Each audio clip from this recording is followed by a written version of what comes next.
So I just got back from my 14-day honeymoon in Japan, and that's definitely the longest trip I've taken probably in like 5 or 10 years. It was amazing. I loved every minute of it. The people are amazing. They're so polite. They were so excited whenever we told them we were from New York. It was really sweet. The food was insane. I had amazing noodles every day and awesome sushi, wagyu beef, and the egg salad sandwiches from 7-Eleven are indeed delicious, and I miss them already. Overall, it was an amazing trip. Because we were moving around a fair amount during the trip, we tried to pack light, and my husband Connor and I each only brought one carry-on suitcase. And then I also brought my away hanging bag, which is just like a garment bag, but it has a bunch of extra pockets. So I usually use that as my second kind of personal bag in order to fit in maybe extra shoes or extra toiletries. So I really had to keep my toiletries and beauty products to a minimum as much as possible. Overall, I was really happy with what I packed. I felt like I had pretty much everything I needed. But in terms of beauty and skincare, there were a few products that I found myself missing more than once. So I just wanted to talk through those because I thought it was interesting. The things I didn't realize I would miss, the things that I couldn't really pack, or things that I just forgot to pack and I will definitely be packing in the future. So if you're curious to hear the beauty and skincare products that I regret not packing or that I wish I had been able to pack, stay tuned. Hi, I'm Amy. I've been working in the beauty industry for the past 10 years, and I'm here to show you that skincare and makeup doesn't have to be complicated. I'm going to be breaking down tips and tricks that I've learned working with product formulators on beauty products, and then also through my own trial and error in my 20s and early 30s. So if that sounds interesting to you, then please subscribe and keep watching. So the first thing that I really missed and was so excited to come home to was my Sleep and Glow pillow. I've taken the pillow out of the pillowcase just to show you. I have had my Sleep and Glow probably for 3 or 4 years now, and I am obsessed with this pillow. What makes it so unique is that it has different crevices to help you get your beauty sleep. It's supposed to help prevent wrinkles, but I also just find that it really helps me sleep better. It has a circular indentation for you to encourage you to sleep on your back, which is definitely better for preventing wrinkles. You don't get those kind of side chest wrinkles from sleeping on your side, and you don't get smushed face wrinkles from sleeping on your face. But if you are a side sleeper, it also has these crevices on both sides so that you can sleep on your side without smushing your face. I started out as a full side sleeper, and I do still sleep on my side part of the time, but I find this pillow makes it really comfortable to sleep on my back, so I do fall asleep on my back a lot. And then I also love the way that this keeps me from smushing my face when I sleep on my side. I didn't miss it so much because I felt like my face looked wrinkly. It was more just that I love how this pillow helps me sleep better. It's so much more comfortable, and I often now struggle in hotels where the pillows are too firm or too soft. I feel like this is just the perfect amount of support without being too firm. I will say this does take getting used to. I know when I first got it, I wasn't obsessed with it in the first few days. I think it takes a few weeks to kind of get used to it because it is a little bit different, but I am just obsessed with this now, and I'm always looking forward to getting back to sleep with my Sleep and Glow when I get home. I'm definitely not at the point where I would pack the pillow, just because I pretty much always travel with a carry-on. I don't even really have a checked suitcase. Connor and I actually bought a huge suitcase to bring back all the stuff that we bought in Japan, but before that we only had carry-on sizes anyway. So I definitely don't think that I'll be checking my pillow or bringing a whole pillow probably anytime soon for most of the trips I'm going to be going on, but I definitely always miss it. If you haven't tried this, definitely check it out. I do have a discount code. It's only for $10 off, so it's not a huge savings, but I will link it below in case you're interested in trying. You get $10 off. The Sleep and Glow is definitely an investment. It was an expensive pillow. There was a deal if you bought 2, so Connor and I both use these, and we both really love it. I wish I had had it with me on my trip. It would have helped me sleep, especially when I was struggling with jet lag. But now I'm home, so I can get my beauty sleep. The next thing that I really missed for the 14 days I was in Japan is my ice roller. We were eating so much salty food and drinking a fair amount of alcohol and barely sleeping, especially at the beginning. Our jet lag was so bad, and I just was looking so puffy. So I really missed my ice roller. This is from Amazon. When I bought it, this was like $13 or $14. With inflation, I don't know where it's currently at. It might be up to like 17 or 20, but super affordable. And when you wake up puffy, it just helps depuff. And then I also just love it when I do feel hungover. It feels so soothing and helps not only you look better, but just feel better. So I definitely was missing this. I don't think it's really that practical to pack an ice roller. I have seen the Skinny Confidential, Lauren Everett. She has her own Skinny Confidential ice roller, and she's the reason I first discovered ice rollers several years ago. She she will post on her travels, she'll bring her ice roller and then put it in an ice bucket at the hotel. I don't know if I would do that unless maybe it was like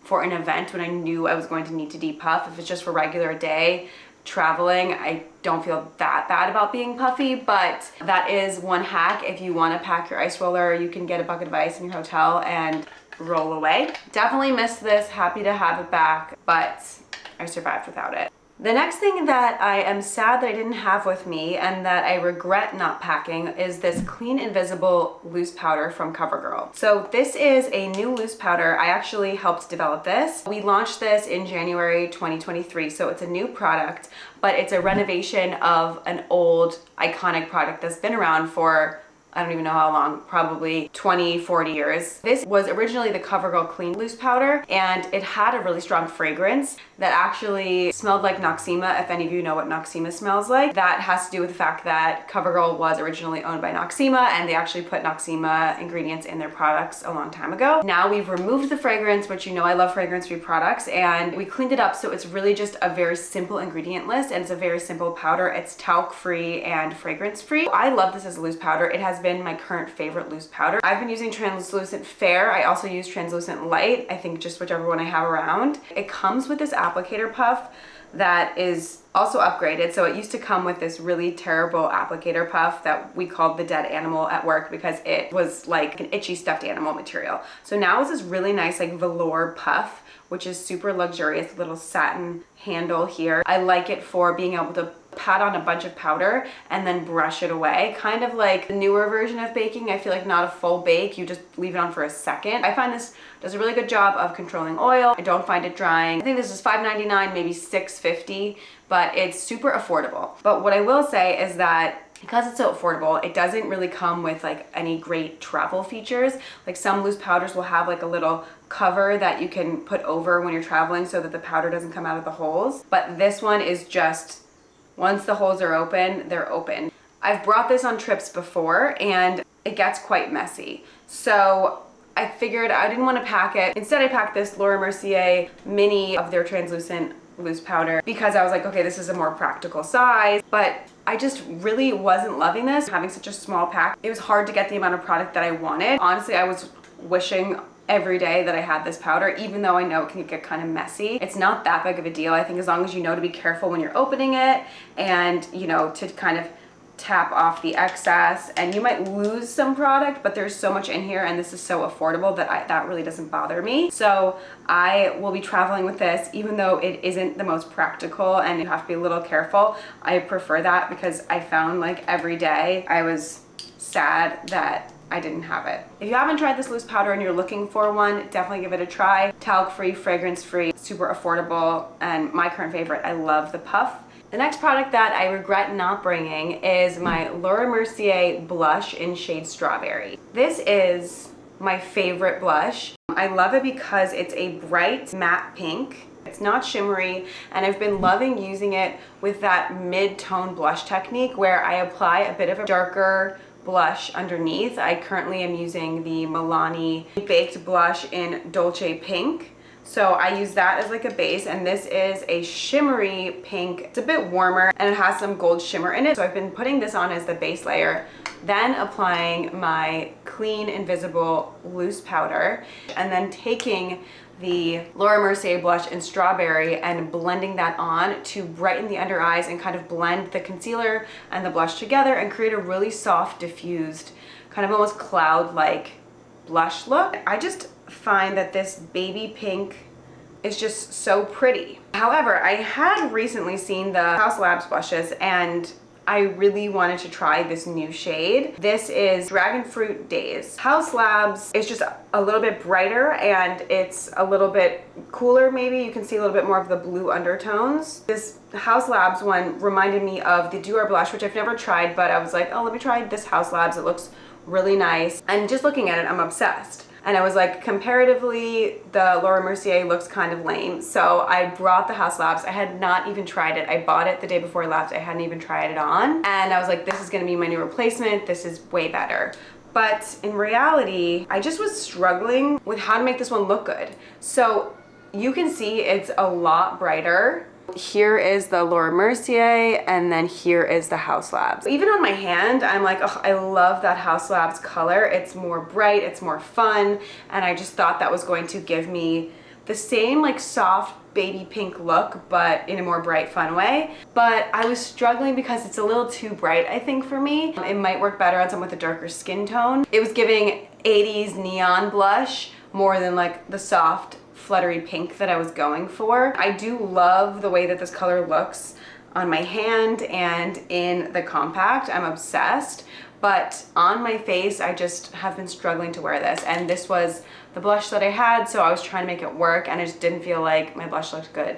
The next product that I am sad that I did not pack is my Cerave Cream to Foam Hydrating Cleanser. This is my all-time favorite cleanser. I love it because it's super hydrating and it's super gentle, but because it foams up, I can use this as one-step cleansing when I'm wearing makeup to remove my makeup and cleanse my skin at the same time. I also do love the Fresh Soy Cleanser for that. I haven't bought that one in a while, but that was one of my favorite cleansers for a long time, and I do think that that one similarly removes your makeup and cleanses in one step. Obviously, if I'm wearing really heavy, intense makeup, then I will do a double cleanse, but I was really missing this cleanser for all the nights that I just wasn't wearing that much makeup and I just wanted to do a single cleanse. I have never seen this in a travel size, so I obviously couldn't bring something this large in my carry-on. So instead what I brought was the Cetaphil Gentle Skin Cleanser. Now I've had a couple of these minis. I can't remember why I keep getting these minis. I think these are just like what they sell at Target. But I really do not like this gentle skin cleanser. It is extremely gentle, so if you have very, very sensitive, extremely dry skin, then this might be something that you really like. This definitely is just for cleansing the skin. It's not for removing any makeup and probably wouldn't remove a water-resistant sunscreen. I did have a mini size of the Versed Cleansing Balm, which I love, but it was extremely low and I couldn't find it anywhere in the mini size before I left. So I was double cleansing with that cleansing balm and this, and that worked pretty well. But once that ran out, I kept meaning to buy cleansing oil or a cleansing balm, and it didn't have a chance to until literally my last day. So I was just struggling using this. I would use this like 2 times and then use my CeraVe moisturizing cream to kind of wipe away excess eye makeup. But yeah, it's not my favorite. If CeraVe could make a travel size of this one, that would be amazing. It's just so gentle, but then also really foams up and gets your skin clean. The next thing that I really regret not bringing and that I missed a lot when I was on my trip were my Tanologist face and body tanning drops. I had every intention of bringing these and then I just totally forgot to pack them. They're not something that I use regularly in my day-to-day. It's something that I usually only use when I'm traveling, so I'm thinking I might leave it in my toiletries case so that I don't forget them in the future. I did fake tanner the night before I left. If you're curious about how I do my fake tanner or if you want a guide and some great tanning hacks, then definitely check out my tanning hacks video. I will include a link in the description box below, and I'll put it on screen as well. So I did my whole process with my tanning mousse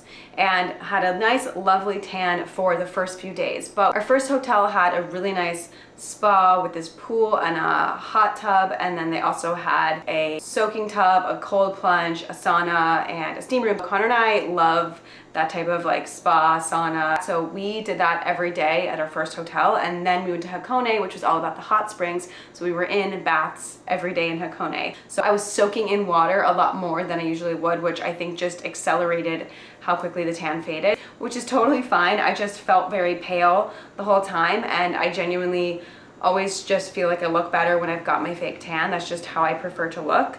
So I didn't love how my clothes were looking. I felt like my face makeup didn't really match my body a lot of the time. So I was missing these tanning drops and really wishing I had brought them, because these are one of my favorite ways to extend my fake tan or just to create a fake tan when I'm on the go. You just add a few drops to your body lotion. You can use it on your face, on your body. I didn't even try to find a replacement product. I just accepted my pale skin. But I literally came home and did a coat of fake tan the night we got home. Really bummed I didn't bring these. It's not the end of the world. It was totally fine, but something that I thought of multiple times and that I will definitely be packing in the future. That is everything that I wish I had brought with me on my 14-day trip to Japan. If you enjoyed this video, please give it a like, and if you're interested in seeing more content like this, please subscribe. I'll be back with another video next Sunday.